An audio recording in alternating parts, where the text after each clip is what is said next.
Students, इस video में हम बात करेंगे the graph of quadratic polynomials. और हम सभी को पता है कि क्वाड्रेटिक पॉलिनोमियल्स कौन से पॉलिनोमियल होते हैं। The polynomials in which the maximum power of variable is equal to 2, जिसको हम डिग्री भी बोलते हैं, कि ऐसे पॉलिनोमियल जिसमें जो डिग्री है यानी कि हाईएस्ट पावर ऑफ वेरिएबल है वो 2 मिले। देखते हैं कोई भी एग्जांपल अगर हम कंसीडर करते हैं। For example x square minus 4, मैंने ये एक पॉलिनोमियल लिया। जब आप इस पॉलिनोमियल का ग्राफ चेक करेंगे तो ये जो शेप आपको दिखाई देता है it is called parabolic shape, parabola आपको मिलेगा। ठीक है, आप इस ग्राफ का जब आप इस ग्राफ को ऑब्जर्व करेंगे तो ये जो ग्राफ है वो एक्स एक्सिस को 2 पॉइंट्स पर कट करता है, दैट इज कॉल्ड -2 एंड 2। ये दो ऐसी वैल्यूज हैं जहां पर ये ग्राफ कट करेगा। अब इसका मीनिंग क्या होता है? ये दो ऐसी वैल्यूज हैं जब आप -2 और 2 को गिवन ग्राफ में एक्स की जगह पुट करेंगे तो ये आपका आंसर 0 बनाती है। So these values are called zeros of given polynomial। आप x की जगह -2 पुट करो, -2 का स्क्वायर बनता है 4, 4 माइनस 4 आएगा 0। आप x की जगह 2 पुट करें तो 2 स्क्वायर बनता है 4, 4 माइनस 4 0।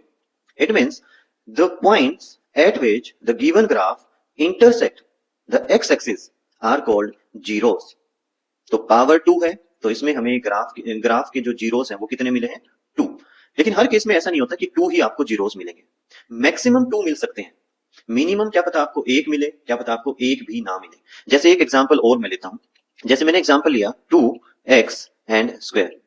2x स्क्वायर मैंने एक पॉलिनोमियल लिया, दैट इज आल्सो एक क्वाड्रेटिक पॉलिनोमियल, क्योंकि x का पावर आप चेक करेंगे तो यहाँ पर 2 पावर आपको दिखाई देता है। और जब आप इसका ग्राफ चेक करेंगे, जो ब्लैक कलर का जो ग्राफ है वो आप चेक करो, तो एक ही पॉइंट पर इस ग्राफ ने x एक्सिस को कट किया है, यानी कि टच किया है। तो एक ही वैल्यू ऐसी होगी जो इसको 0 बनाएगी। It means only 1 0।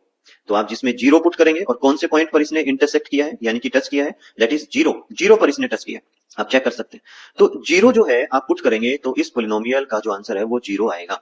एक और एग्जांपल मैं लेके चलता हूं जिसमें एक भी वैल्यू ऐसी नहीं मिलेगी जो उसको 0 बनाए, जैसे कि एक्स स्क्वायर और मैंने किया +4। अब आप चेक करो, जब आप इसका ग्राफ चेक करेंगे, जो रेड कलर का ग्राफ है, आप ये नेचर चेक करो।